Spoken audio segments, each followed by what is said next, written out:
Hello everyone, welcome back to SBR Pythons. Today I'm just going to do a video that got kind of suggested to me because someone asked me for advice on Instagram just about sort of the simple basics of keeping snakes. So I answered that for her, but then also sort of I thought, well, that's a good idea for a video. I can just show sort of the general equipment I have here to keep these species breeding, feeding, and sort of everything in between. So I've got about 10 things laid out in front of me today that I'm going to show to you. So yeah, let's crack straight into it. So the first thing that I'm going to show you is just a simple spray bottle. I think it's a weed sprayer for a garden. Picked it up on Amazon. It cost me about £5–10. I can't really remember, it was a while ago now. But it absolutely does the job. So for example, this black pastel hide is in shed. So I can just spray a little bit of extra water in there to raise the humidity. And that's all that it requires. But that keeps the humidity up for that animal so that it will help her shed out so that you get a much better shed. I find that all of mine have eye caps to vent. I never have a problem with my sheds, and that's down to this. So yes, it's an essential piece of equipment to have in a collection in my opinion. So the next piece, and arguably if you speak to sort of any reptile keeper, especially snake keeper, is the most essential, is F10 veterinary disinfectant. So F10 is sort of, absolutely a crucial piece of any equipment because you put it into a spray bottle like this. I can't remember the exact dilutions right now, but if you message me after the video, if you really want to know them, I can easily get them for you because I have them written down somewhere, I just don't have it to hand. And then you just use it as a cleaner to sort of clean out any mess in the tubs. It's absolutely fantastic, but it's also good. So for example, I'll show you in a minute, I've got a reptile fogger, and you can mix it with water and use it as a steaming system to try and get rid of an RI when it's in its early symptoms, which is absolutely crucial. So yeah, F10 is absolutely crucial in a collection, and yeah, definitely I would advise you to pick this one up. I wouldn't recommend any other veterinary disinfectant.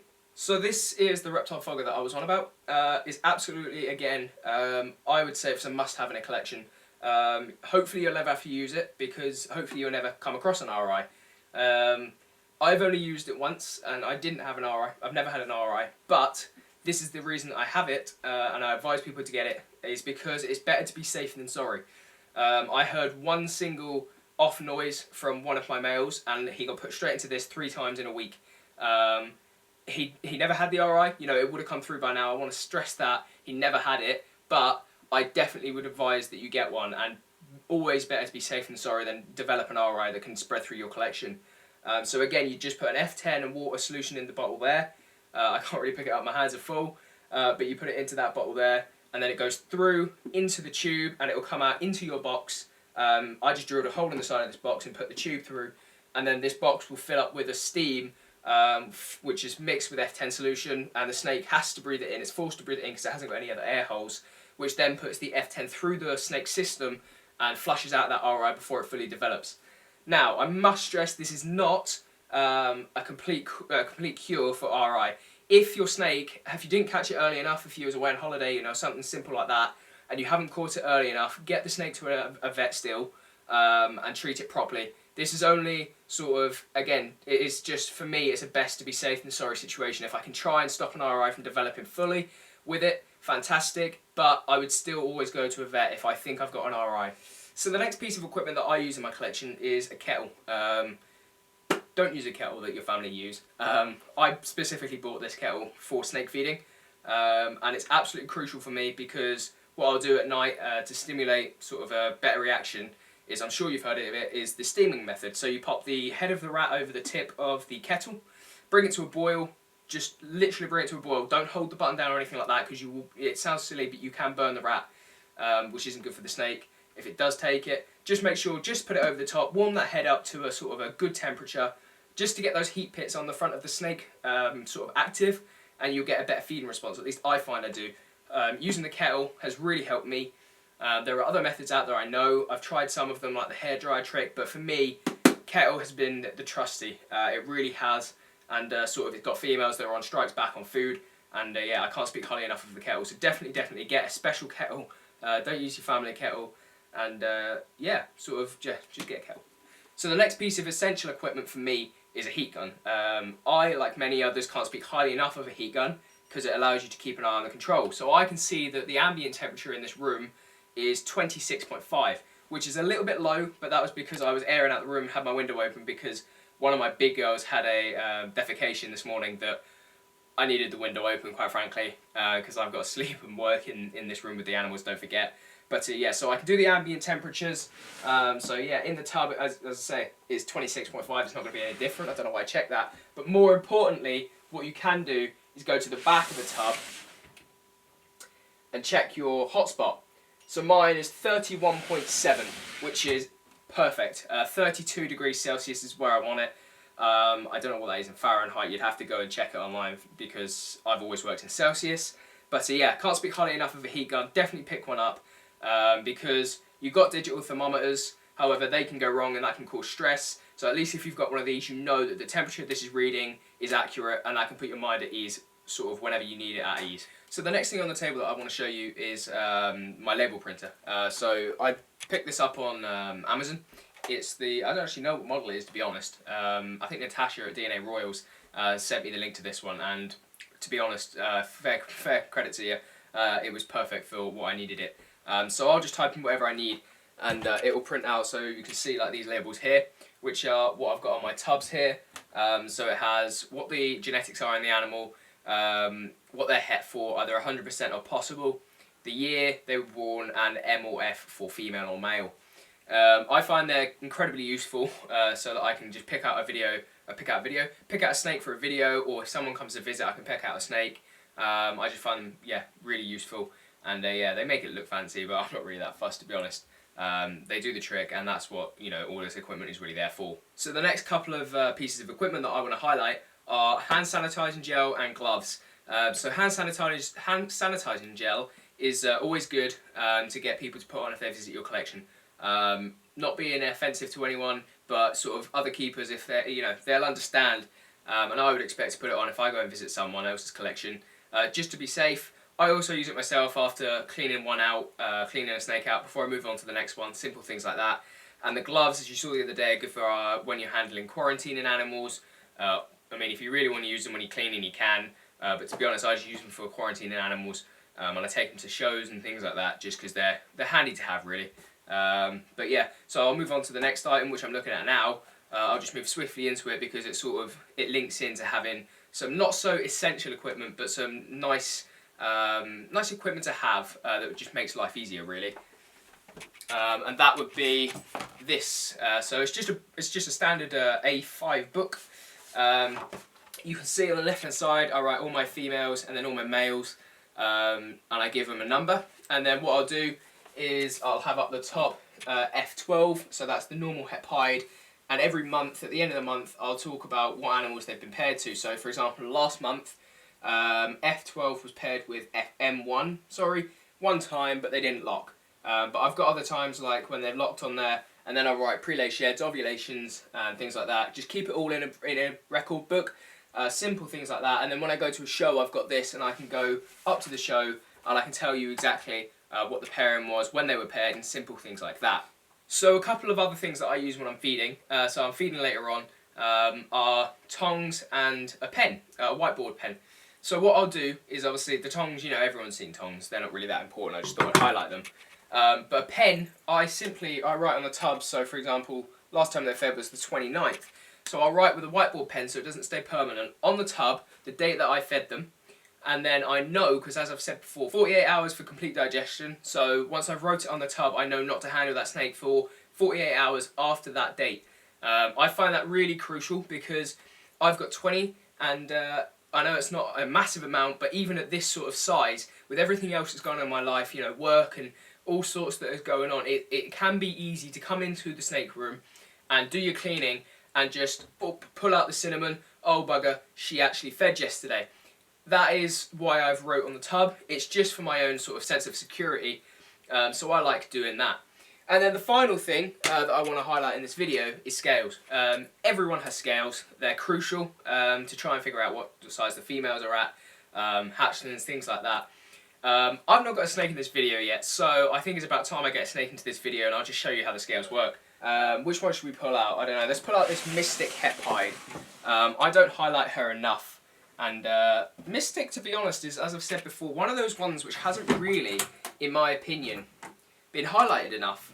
I don't know why, and I'm quite excited to get this girl to size. So all I'll do is I'll flip on the scales, and you can just purely see, once the scales are on, you pop her on the scales, and there you go. She's 552 grams, which is fantastic. She's putting on some weight. So it's always good to keep track of the animals, so you know what size prey to be offering, you know how far off they are, and just simple things like that. I like having a good idea. And while I've got her out, I'm really going to highlight this girl because she is absolutely beautiful. I mean, look at how the whites contrast down the side of the alien heads and the gaps between every single alien head. She is really phenomenal.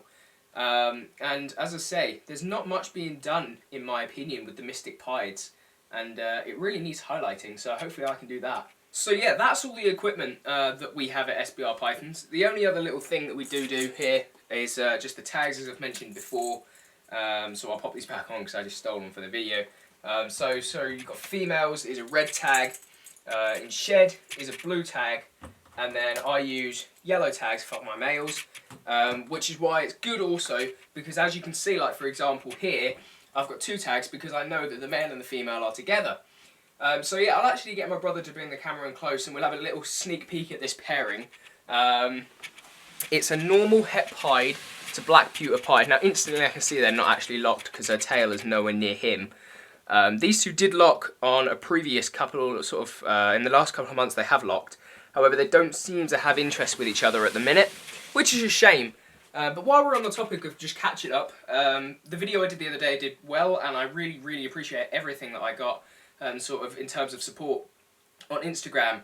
2 or 3 people shared their stories, which really meant a lot to me. The pairings that we did here went absolutely phenomenal. Pastel double het clown pieds, the 1.1. I was a little bit nervous, that they weren't going to be receptive. Now, I know she's only 2 years old, and I did highlight that, so that could have been a reason why she weren't receptive. But the other thing is, the other female in this project, the Pastel Leopard Blade, is nowhere near ready to size. So if these two weren't receptive to each other, that would have been an issue for me, because that way it may have meant going out and getting a different male that would have been receptive to each other. So I'm really glad they did lock, because that means they're receptive. So I'll just quickly show you, actually I'll show you the female. These two locked twice. So they locked yesterday for just over an hour, which for me was enough because that showed that they were receptive. However, this last night, I went to bed pretty late. I went to bed at about midnight, and I caught them locking again, which was fantastic. And they didn't unlock again until 9 AM this morning. The dogs woke me up at 5 and they were still locked. So that tells me that they were locked all the way from 12 till 9, which is a nice sturdy lock. So hopefully she'll start building some follicles and we can get some eggs from this beautiful girl. And then the other pairing that I did change my plans a little bit from the last video after speaking to a couple of breeders. The pied, I didn't really want to waste her this season, as in the male might be able to go this year, the Enchi Orange Dream, possible double het ultra pied. And that is what I was going to hold her off and do with her. However, I could probably, speaking to breeders and getting their advice, probably could pair her, get a clutch of eggs from her, get her back on food and start building that weight again before the Enchi Orange Dream is producing sperm. So that's what I've decided to do. So I paired this girl up and yeah, I had great success in pairing her, to be fair. But I thought I would, because the male that she went to has, in the short time that I've been pairing him to her, has been an absolute stud. This was their 5th and 6th lock together over 3 shed cycles. So hopefully she'll start building some nice follicles and use that sperm that he's given her. And likewise, they had 2 8 and 9 hour locks, with about an hour or 2 hours in between. So effectively nearly a 24-hour lock, which was fantastic. Because that really has given her the time to absorb his sperm, and therefore I know for a fact that it should be in her. So if she does build follicles, then I know she has got the sperm. It's just then up to her whether she wants to actually use it or not. So yeah, I will offer both of those females a meal tonight, and hopefully they should smash it now that they're in breeding mode again. And the males, you know, that's a funny one, because people have always told me, and I've not got lots and lots of experience with the breeding, as you know, but I'll get one of the males out actually while I'm talking about them.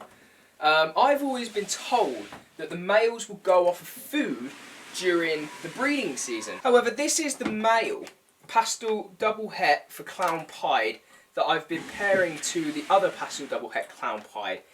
And the Super Enchy Fire het, and I imagine this boy from the way he was feeding, and the Black Pewter Pied that has had successful locks with the normal het, the two that have been locking have smashed the food when they've been locking. In fact, the Black Pewter Pied I have found actually feeds better when he is being paired to females, which is the complete opposite of what I've been told. So I'm going to be feeding the males again tonight after they've had these successful locks to see if they decide to go off food or stay on food. But yeah, again, look at this beautiful boy. Absolutely stunning, and I'm really happy again that they locked. But yeah, so that was just a quick video, guys. Just talking about all of the equipment that I here use at SBR Pythons after someone asked me for a little bit of advice, and I thought this could be a good idea to share sort of the little bit of knowledge that I have got with the rest of you guys. So that was what I was doing there, and just give you a quick update on some of the pairings that we've been doing at SBR Pythons. But yeah, so I hope you've enjoyed the video, guys. And also at the start of the video, I hope you enjoyed the new introduction, and you'll see after I finish this clip, we've got a nice outro. And yeah, so on the outro you can now click different videos, my previous videos. So if you haven't caught up on sort of my previous video talking about the upcoming season, or even the video before that talking about the pickups that are in quarantine up the road, please go along and click that. And yeah, don't forget to turn notifications on. I keep forgetting to mention that. Like the video, and make sure you hit the subscription button, because I want to hit that 100,000, God, that'd be aiming high. I want to hit that 100 subscriber mark. So yeah, have a fantastic day, guys, and thank you very much for watching. I'll see you on the next video.